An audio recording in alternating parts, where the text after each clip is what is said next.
L'objectif, c'est de pouvoir montrer un petit peu comment décortiquer des tiges de céréales pour analyser la présence ou l'absence de dégâts de froid. Donc ici on a des tiges d'orge d'hiver, donc de l'orge d'hiver qui a été semée mi-octobre. On est quasiment aux barbes pointantes. Et ici on a du blé avec un stade dernière feuille étalée limite méiose. Donc, pour l'orge d'hiver, en fin de compte, l'épi est déjà bien développé. Donc, ce que l'on va chercher à faire, c'est réussir à repérer l'épi. Et par contre, on ne va pas essayer de couper la tige dans le sens de la longueur. On va juste essayer de sortir l'épi de manière à pouvoir le visualiser dans sa globalité. Donc, le plus simple, c'est réussir à enlever l'avant-dernière feuille et ensuite juste écarter la gaine de la dernière feuille pour réussir, en déroulant, à sortir complètement l'épi. Comme ça prend quelques secondes. Et on arrive à voir l'épi qui est ici présent, avec toutes les barbes. Et lorsqu'il y a des dégâts de froid, les épillés qui sont abîmés vont passer du vert pâle à du blanc, comme on peut le voir typiquement ici. Donc on a bien des épillés qui ont été altérés par le froid et ceux-là ne porteront pas d'épi. Pour le blé tendre, étant donné qu'on est sur des stades moins avancés, ça va être beaucoup plus difficile de sortir l'épi en déroulant la gaine. Donc le plus simple, c'est de réussir à couper la tige dans le sens de la longueur,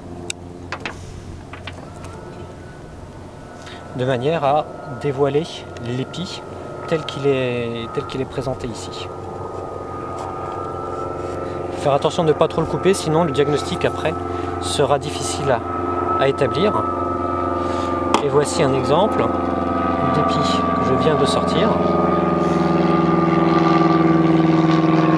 Et donc, on voit bien ici, c'est un épi qui est plutôt de petite taille par rapport au précédent.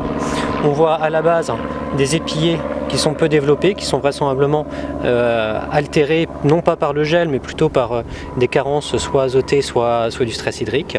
Par contre, on ne voit pas de dégâts de gel, étant donné qu'autrement, les épillés seraient vraisemblablement blancs et atrophiés, ou l'épi total serait complètement détruit. Là, on continue à faire les diagnostics d'accident de gel sur épi. On est ici sur un blé qui est beaucoup moins avancé, donc on a passé le stade de nœud. A priori ici ce serait la dernière feuille qui serait en train de pointer. Et donc évidemment là on va avoir un épi qui va être beaucoup moins développé. Donc pour réussir à faire le diagnostic, il faut vraiment couper dans la tige pour réussir à le visualiser. Donc en l'occurrence ici c'est une variété plutôt précoce, donc on voit que l'épi atteint déjà de 3-4 cm. Et là les épillés sont vraiment blancs, ils sont complètement bien formés et on voit que le rachis est vert. Donc là c'est un épi qui est complètement sain. Si je fais exactement la même chose avec une variété qui est plus tardive, donc là on est un peu moins avancé en termes de stade, il est très probable que l'épi soit moins développé.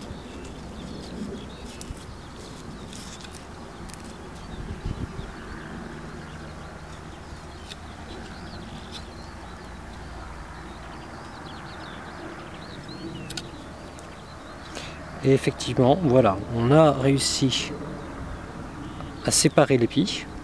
Donc on est vraiment sur une variété beaucoup plus tardive. L'épi en l'occurrence ici fait moins d'1 cm de haut. Et exactement de la même manière, on voit bien que le centre de l'épi qui correspond au rachis est vert foncé. Le reste, tout autour, ce sont les épillés. Ils sont brillants, turgescents, donc ceux-là sont complètement sains, ils n'ont pas du tout été touchés par le gel. Si ça avait été le cas, actuellement l'épi serait en train de se nécroser, de pourrir, et on n'aurait pas du tout cet aspect luisant que l'on peut observer ici.